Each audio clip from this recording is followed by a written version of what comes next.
Entei, which we saw used to great effect in day one, piloted by Noah.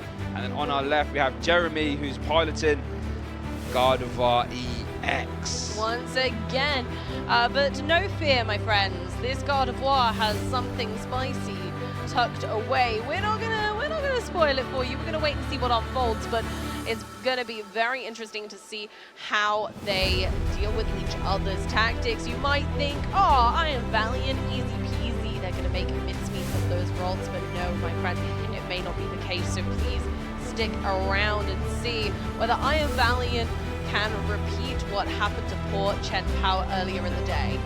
And yeah, Jeremy is a fantastic player, has a long limitless page with a lot of accomplishments on it, has won regionals top 8 already, and plenty of top 64s and stuff like this, and also owns 100 pairs of shoes. More than I hear. I've been trying to see what he has there. And speaking of prize cards, let's have a little look. Noya has prized the Squawker Billy. Got to keep an eye on that. 2 copies of Nest Ball, Forest Seal Stone, and Switch Card. And for Jeremy, the prize card's not looking too impactful. Artisan and 2 copies of Psychic Energy might be the most impactful things there. Yeah, this is Noah's first LAIC, so we'll have to see whether they can take it all the way on the first try. Yeah, and that would be what an accomplishment, right? And Noah has had a second place regionals finish at Fort Wayne earlier this year. So again, no stranger to these high stakes scenarios. Maybe wants to try to add an international finish to his impressive Pokemon resume. Quick quiz time for you guys in the chat. What Pokemon plushie is that on the stage? Can't quite see right now, and it's... Oh! We'll have to reveal it in a bit, but I know what it is. But yeah, get your guesses in the chat. Okay, Noah's going first, starting strong with an Iron Valiant EX and a Battle VIP pass. Yes, in case you don't know, that Iron Valiant, that is really strong ability, that Tachyon bit. When the Iron Valiant moves into the active position, you can place 2 damage counters on one of your opponent's Pokemon, and that's going to be really strong when used in combination with Medicham V. However, whoa, we do see a slight counter for Jeremy that does play that 1 copy of Jirachi. Jirachi's going to be pulling a Stellar Veil over its opponent's eyes to prevent the effects of attack. So what kind of effects might we be looking at today? Well, normally that Jirachi is used as a defense for Sableye's Lost Mine, because it would prevent Sableye from placing damage counters on your bench Pokemon. However, it does actually stop Medicham V, as we just see getting on the left-hand side there, because that Yoga Loop does place 2 damage counters, and if it knocks something out, you can actually steal another turn. But Jirachi would stop you from placing those damage counters on the bench Pokemon. So Medicham V is going to be a non-factor while Jirachi is in play, as we do see the first use of Tachyon Bits, putting 2 damage counters on the active Jirachi. Oh no! Shay! Oh goodness. Is Jeremy going to... No, they're not going to. I was going to say, is Jeremy even going to get a turn? There is a world... It would have been possible. No, yeah. it might still be. We've still got a fleet-footed. There is a potential here that Jeremy has done a rather accidental oversight and not thought about the Iron Valiant. We are in a very large habit right now of not putting another Pokemon down. They got away with it. They got away with it. Jeremy is allowed to turn. Could you imagine losing a game on stream before you've even had a chance to play a card? If we saw 4 uses of Tachyon Bits there, that could have been the case. Jeremy does get a turn now, and does get to start the turn off with placing the Artisan down, which will let you grab a Pokemon from your deck that hasn't got a rule box and put it onto your bench. Jeremy does start the turn off with an Iono. Going to give him a fresh hand of 6, and let's see what he draws. We're going to want to see some Battle VIP pass, some Level Ball, some Fog Crystal, anything like this, and ideally get that Jirachi out of the active as well. Yeah, well, the Jirachi might not last long in this game, so I think Yoga Loop might be able to do some scary things. And unfortunately for Jeremy, I don't really know what their possible game plan here is, but they've currently benched a 60 HP Ralts, and that's really scary against Iron Valiant, but let's have a look. They do have more options. Then again, maybe playing this Ralts in an attempt to evolve it faster, just so that it does see play. Otherwise, you've got to kind of avoid playing it at all. So I understand the logic behind Jeremy's choice there. Yeah, it's interesting because Jeremy benches the 60 HP Ralts. You would imagine Noah would like to try and target that down via Tachyon Bits, but then you also want to try and get rid of that Jirachi so you can start to open up your Yoga Loop. So I guess it gives Noah a couple options, and Jeremy wants to try and spread the damage out there. if possible. Jeremy also does play a level ball to grab a 70 HP Rolt, and it looks like since this is his first deck search, can work out what he has in the prize cards, so he doesn't make any plays for cards that aren't available to him. Yeah, it's going to be important to manage resources when Iron Valiant's Tachyon Bits does make a huge impact due to low HP basic Pokemon in the beginning. If Jeremy can get past that Veil, though, and this is a really fantastic start in achieving that, 3 Rolts on the board will hopefully guarantee Jeremy at least one Gardevoir, and at least one Gardevoir EX plus some attackers might be enough to see them through. Yeah, when we saw the Entei Iron Valiant deck on stream day 1, it didn't allow Jared to evolve at all. There was not a single evolution done that round, so I wonder if Noya can try and keep up that performance. Yeah, there is a high possibility with that really early start placing the 4 damage counters on Jirachi. It might... Oh, goodness. Ooh. As the turn gets passed over to Noah, I see a lot. I see a switch, first of all. So Tachyon Bits, Jirachi's on 60. I saw Jet Energy. I saw even more switch cards, Amy. I think we're going to see a mid-turn KO here. We see a free retreat due to that future booster capsule. And there's the Jirachi gone. That means Medicham is now a potential threat. Forest Hill Stone on the Entei. That Entei with the energy. Nice, This could start to get out of hand. Good idea. Still lots of switching options. Still more search for basics. Wow, even the Jet Energy is there this turn. We've got the double, is that a, double turbo energy on the Entei. So Entei cannot attack right now, but we can still use fleet-footed on the one on the bench. Yeah, we can. We are going to see a Professor's Research. And there's actually a little sneaky card there, viewers, I want to draw your attention to. That little TM Evolution card that I did get discarded. Something we could see in games 2 and 3. Actually, it gives the Pokemon it's attached to a 1 energy, colorless energy attack, which de-evolves all your opponents' evolved Pokemon and puts the highest stage back into their hand. So if you spread enough damage onto a Pokemon to where when it de-evolves it, it's got more damage on than the basic or stage 1, it will get KO'd. I think that's one of the really scary parts about Tachyon Bits, right? So if Noah can remember which Gardevoir, let's say, they've put damage counters on. If they've put 60 on the 60 HP and then de-evolve all of Jeremy's Pokemon, they can take quite a few KOs in one go. And here we go, passing over Jeremy's turn as 1 Rolts goes down. As we do see that Burning Wonder carrying an active Rolt, and let's see what Jeremy can do. We'll probably want to use Mirage Step here, I would imagine, to try and get as many Curlier into play as possible. We do see a Super Rod going to get back that Jirachi, and I wonder if we're going to see it immediately hit the playing surface by some sort of, a level ball or anything like this, because the deck is very vulnerable. Because even if you were to do Mirage Step, right, they only have 80 HP. That's not a great number when your opponent has 3 Iron Valiant in play. Looks like we're going to see an Iono that's going to reset both players' hands. As Noah will only get 4, and Jeremy will get the full 6. Yeah, it's interesting. Jeremy does play Collapse Stadium. So there is a potential they could bench lock Noah. If they can't take a KO here, they could say, actually, no, you're not going to put that down, though. Put that away. We're not going to be playing with fire that easily. Okay, there we are. Nice concealed cards, finally starting to get some energy into the discard pile so that we can utilize Gardevoir EX, the first Curlier. We are going to see a refinement, discarding the energy, drawing into the Psychic Energy, and the Jirachi, funnily enough, so that's a good find. So now Jeremy can play that level ball to go find, I would imagine, the Mirage Step Curlier. As we do see, it looks like being taken there, so you can start to get more Curlier into play, and hopefully, if Noah feels nice, maybe Jeremy will be able to potentially get a Gardevoir out at some point, but he's going to try his hardest to stop that happening. Yeah, weirdly, TMD Evolution works in a way that it will de-evolve your Pokemon to the most current next stage down. Yes, only removes one stage. Yeah, meaning that if you rare Candy into a Gardevoir, you are in more danger because your Gardevoir will turn straight back into a Rolts rather than a Curlier, leaving on even fewer HP. So it is almost worth Jeremy going the slow road on this one. Let's see what Noah does now. It is his turn. It's going to start off the turn with a Chorus Experiment. And you look at the top 5 cards, you lost zone 2 and keep 3. And that Medicham is actually in that 5. So we're probably going to have to see that get taken, as one Bravery Charm does get sent to the lost zone. Oh, maybe considering with the Jirachi out, we're maybe going to get use of Medicham. But it looks like Noah is going to keep it. I think you want to keep it just in case. Yeah, I think so too. But they are, lost vacuuming away. Yeah, the Forest Stillstone just using up more cards in their hand.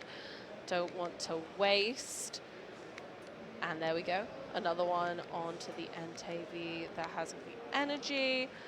It's not a great looking hand, to be honest. Like, the Medicham is nice, but otherwise I'd say that's safe to kind of research later.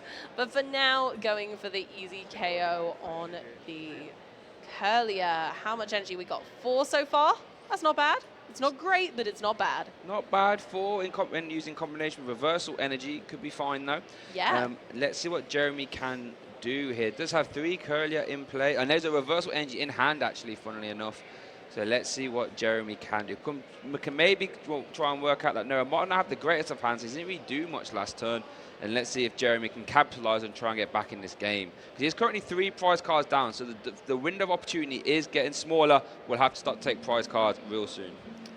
Yeah, Noah's really quite ahead here, and all of their Pokemon have quite tremendous HP totals. So we're not looking at, Cresselia isn't going to be able to take a knockout. Screamtail without a cape, not able to take a knockout. Nope. Screamtail with a cape might be able to take a knockout, but with the added danger of having 2 prize cards taken due to the luxurious cape. Because Screamtail with a cape is worth more prize cards. Well, I guess the good thing about Luxurious Cape is that it does have to be knocked out from damage from an attack. Yeah, so course. If Noah was to KO it via Tachyon bits, you wouldn't actually get the extra prize card. So worth keeping an eye on that. We are going to see some more refinements being used. We're going to see a refinement on the active as well. Let's see what we saw. I saw a counter catcher, I believe, and a roll. I don't see a Gardevoir EX yet, but I do see an Ultra Ball, so there's a way to get there. And now that Jeremy has bench locked himself, we're not going to see the Screamtail or anything like that come down. So whatever Jeremy wants to attack with will have to be with something that's in play.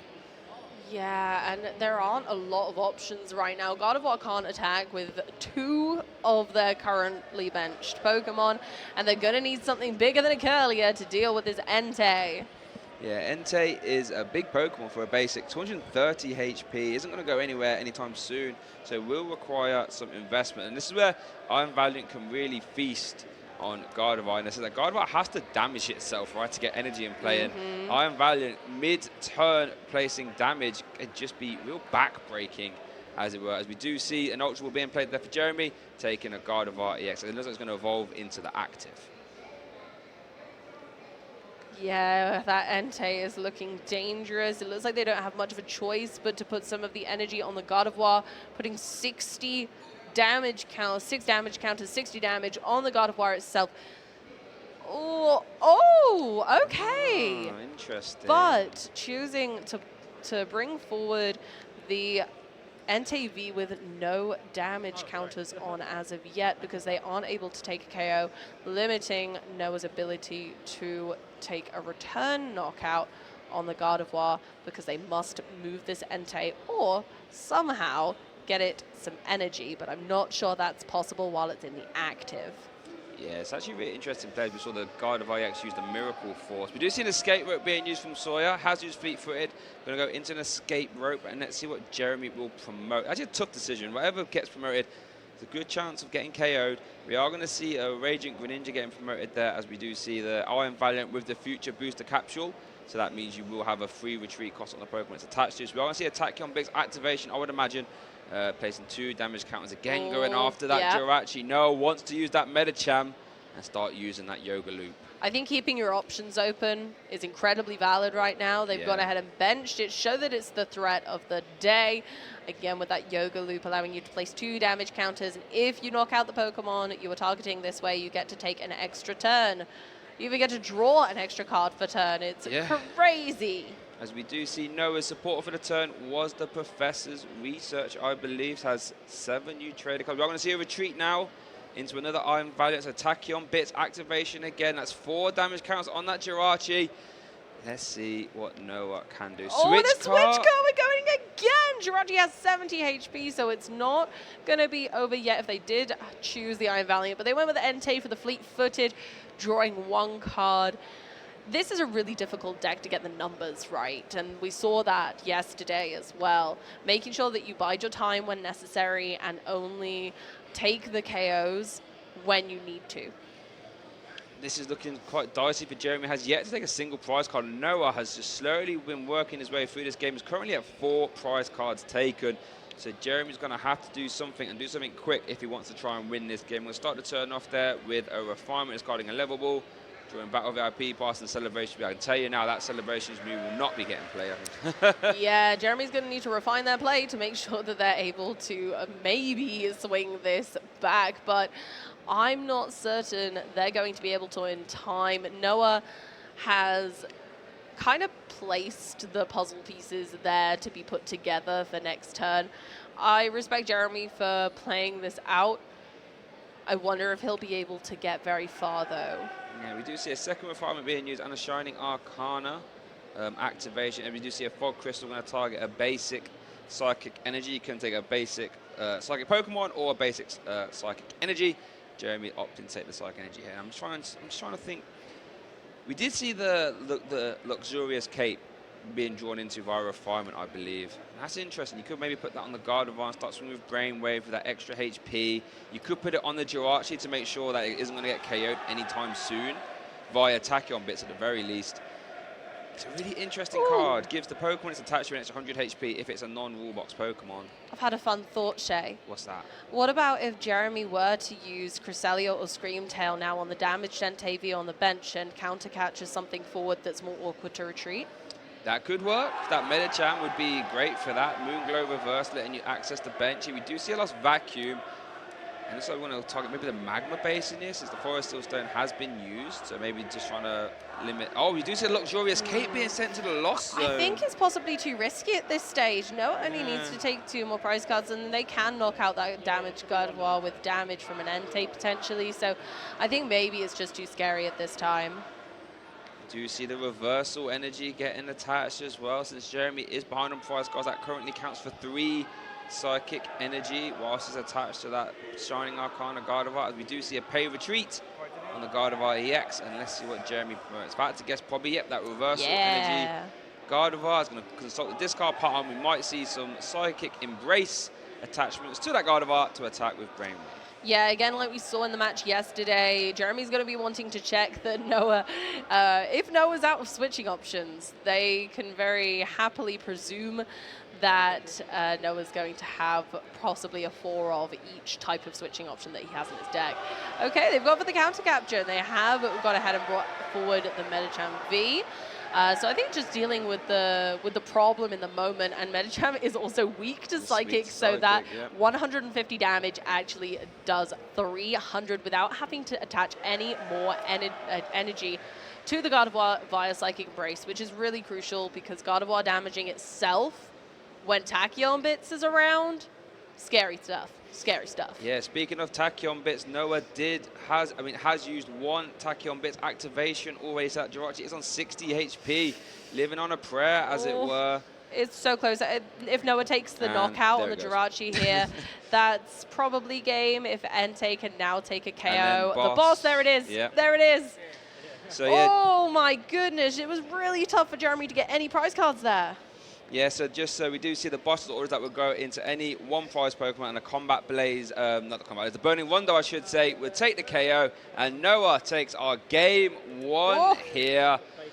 Wow, again, Iron Valiant proving to be very impressive. Poetry in motion, as it were, as it just feasts on these low HP Pokemon. Yeah. And you have to imagine Noah must be very happy right now. Yeah, unfortunately on that occasion, poor Gardevoir went down in flames as we saw the pure terror that can be Iron Valiant in its steely nature can go on in pretty tough. And we were really worried at the beginning here when we were seeing that there was a potential that Jeremy wouldn't even get a go at all.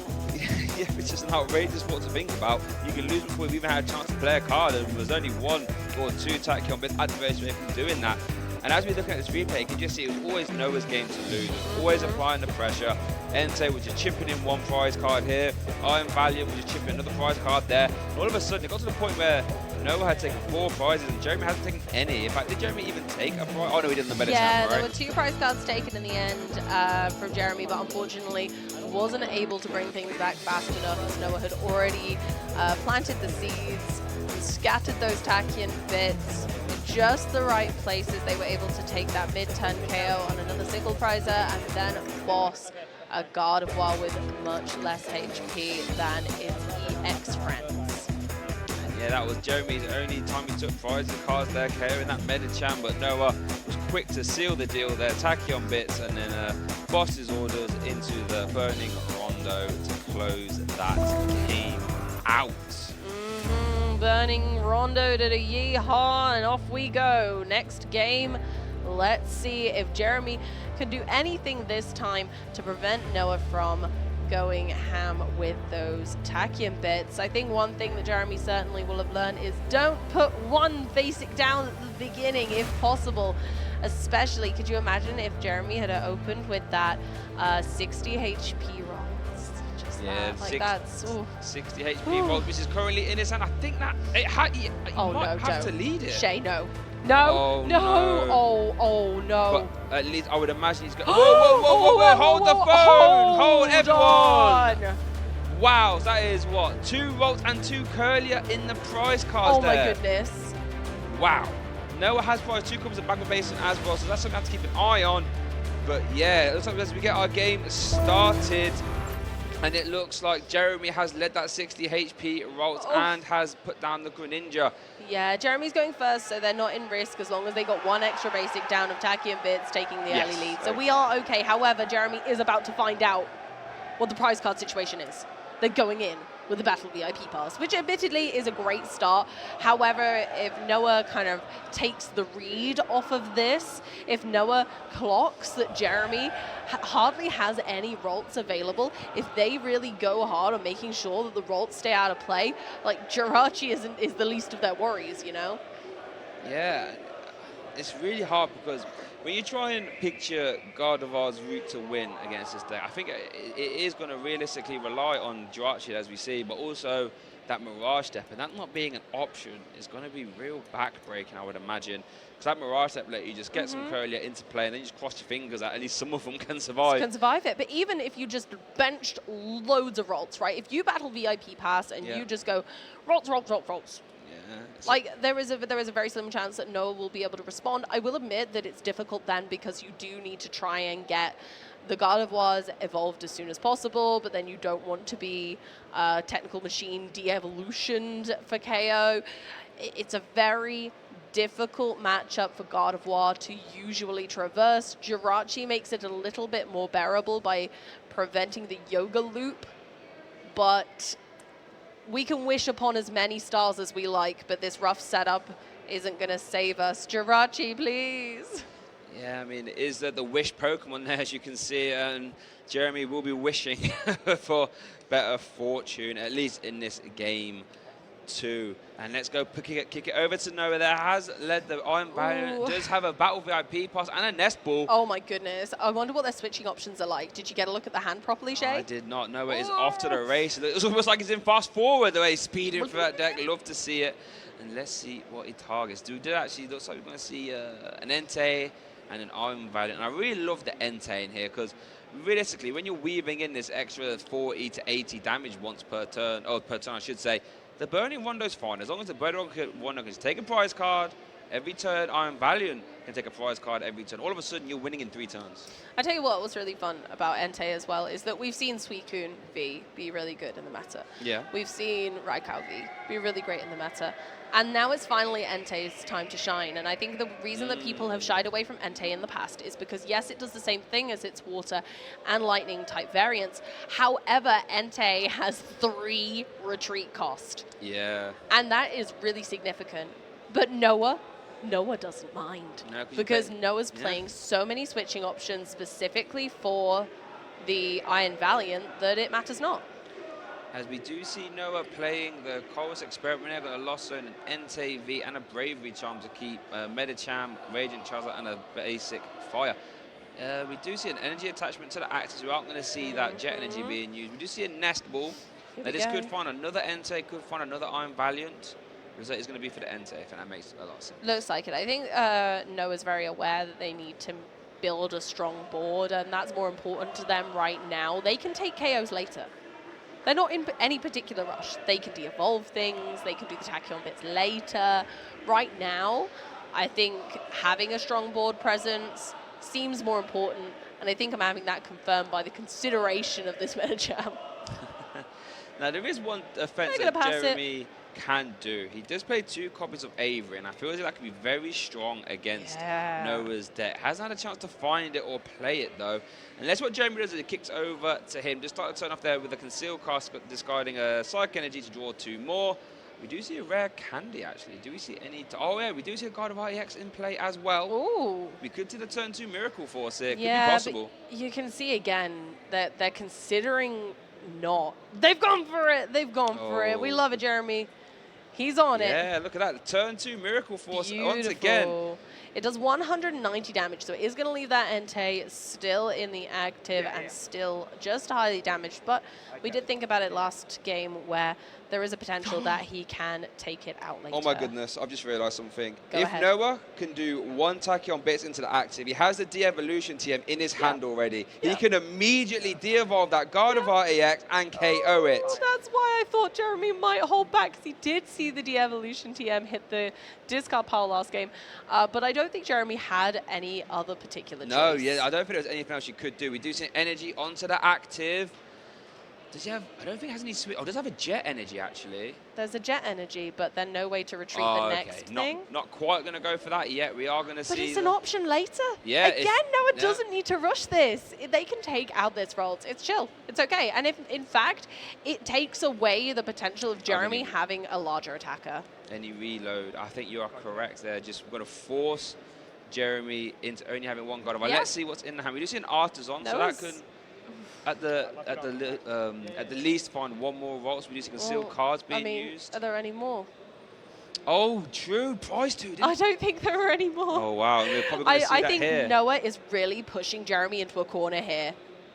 Yeah, because 2 are prized. And the Curtain, the Mirage Step as well. It's been a good turn for it. So this is going to have to find a Scream Tail then. And I think, the look on Jeremy's face for us is very telling. Noah is able to successfully corner Jeremy a little bit there, and taking the Scream Tail might be a tell, which is frustrating. Yeah, Noah might be able to clock here that actually there are no more ults, and if Noah can now keep on top of this scenario with the God of War and take a KO by de-evolving it, oh my word. Yes, we are just going to see a Miracle Force into the active, so can Noah piece together this turn? I think needs to find a switching card, I think. Doesn't actually have 1 in hand, funnily enough. Doesn't have a supporter either, actually. We're going to see a Lost Vacuum. Going to get rid of that Artisan just to make sure there is no recovery for poor Jeremy there. And let's see. We're going to see a Jet Energy. So there's activation of Tachyon bits. So can just attach that TM de-evolution. And we might see it being used here. Oh, the Iron Valiant now has access to another attack via the Technical Machine de-evolution, which will allow them to de-evolve each of your opponent's evolved Pokemon by 1 And there we go. The God of War has been de-evolved, leaving 60 damage on the Rolts. So they both get sent to the discard pile, and Noah takes 1 prize card. And look at Jeremy's board, Amy. What can he do? Jeremy's going to have to hope that they are able to get a recovery item at this stage. They're going to need to draw into a Super Rod to recur the Pokemon that are already in the discard pile, because they're going to be unable to take a prize card. I think realistically, I mean, that would be ideal, right? Finding the Super Rod to get back on the Rolts, but it's going to be a tall order here. You know, Noah's already taken 2 prize cards, and as soon as you put down the Rolts, it can just immediately get targeted down. The only saving grace is that there is at least the Jirachi that will stop any Yoga Loop. But let's see. It'll stop Noah running away with it, that's for certain, but... Oh, and he took the Mirage Step out the prize cards as well. But he's had to say goodbye because the urgency of getting the other Pokemon back and just protecting his assets that he's got right now is more important. So let's see what Jeremy can do. I haven't had a chance to consult the hand. I don't think there was a super rod in there. I did see an Iono, so we could Iono. I suppose just thinning the deck as much as he can, and then Iono is possibly the plan. Or just taking the mana fee so that it goes to the bottom of the deck. Yes, he doesn't need it, right? So even if he doesn't bench the mana fee, which is probably too dangerous because of Tachyon Bits, but Ionoing it to the bottom of the deck so that it's definitely not something that he can draw by Iono, We're boss, see the super energy. Rod. We see an Ultra Ball. Oh no, that's it. No. Iono to 4, that was it. No Volt will be coming down now. We're going to see is it a bite? I believe that one energy attack for 30 damage. Slap, I should say. Oh, I wasn't expecting to see that one. Screamtail slapping instead of screaming. Now, there's actually an interesting interaction here. If you was to Tachyon Bits, as we do see Noah play the Chorus Experiment, if you were to Tachyon Bits to Screamtail, you actually make the Screamtail been able to more attack. Powerful. Yes. Something going to have to keep an eye on there. As we do see Noah choosing to Lost Zone, 1 copy of Switch and a DTE. Noah's hand is rather large. Does have some Switch cards. I can see them. Does have a Forest Seal Stone as well. Oh my goodness. So we are going to see that Forest Seal Stone activation start Alchemy, letting you grab any card from your hand, from the deck, I should say. Going to grab that Magma Basin, so that means you can activate that, switch card the Iron Valiant out of the active, and then we're going to see a KO on this Screamtail. Oh my goodness. Noah's just lava pluming with these Entei now, taking out knockout after knockout. I think this may be all she wrote. Oh, okay. Going in for a Tachyon Bits, I imagine, first on the Jirachi, would you say? Yeah, probably, just so you can start trying to work that down. Does it have another way to get out? Yeah, it does have another switch. Okay, that makes sense. The nice thing, because Noah didn't use many switch items in the early game, he's got them all now. So, this is one of those decks that doesn't need to go fast. No. It's happy to go fast in the late game with Entei, but in the early game, it's okay. It's chill. It's nice. So you can take your time. So we do see that Burning Wonder taking a carry there on that Screamtail. Over to Jeremy, so I'm going to conceal cards. Needs to find a Super Rod. Oh, there is the Super Rod, funnily enough. So is it too late, though, Shay? What do you think? I mean, it's getting dicey. The sad thing is because you prized 2 of the 70 HP, you're being forced to put maybe the 60 HP one down at some point. Now, Jeremy does have an Ultra Ball, so can actually fish out one of those Rolts at the bare minimum. Can fire off an Iono as well. But what do you discard here? All those cards are helpful. They're all good. They're all good cards. The Collapse Stadium would help to stop Noah from building a more sufficient bench, but I suppose Noah isn't going to be bench locked by it, so it's probably the Collapse Stadium and then the probably the boss, because the counter catcher is still useful because it's still live and it's an item, not a supporter. So this means that Jeremy can use the counter catcher as a stall method, possibly. But they can also then Iono for a fresh hand and to Iono Noah down to 3. So yeah, we do see that counter catcher into the Iron Valiant, and as we do see the Ultra Ball going to grab that Rolt on the back of the Super Rod. Oh yeah. They're just going to move that Ultra Ball there to the discard pile, and we do see the Iono. Yeah, there we go. 4 cards, lower down to 3. As we do see that Avery, it could have been nice, but oh no, there's no other Rolts there, Amy. Nothing. No, they needed to be able to bench a Rolts. There's no way to get it. It's going to be a pass, actually. Noah starts his turn with a Nest Ball that could find Iron Valiant. Oh no, we're going to see... so we're going to play the Nest Ball. So Iron up, maybe the Radiant Charizard there. Oh my gosh, I honestly think that might just be a deck then. I don't know. I'm not sure. Because Charizard's retreat cost, attack cost isn't being reduced currently by Excited Heart by very much. However, Noah can kind of slow attach from the discard pile.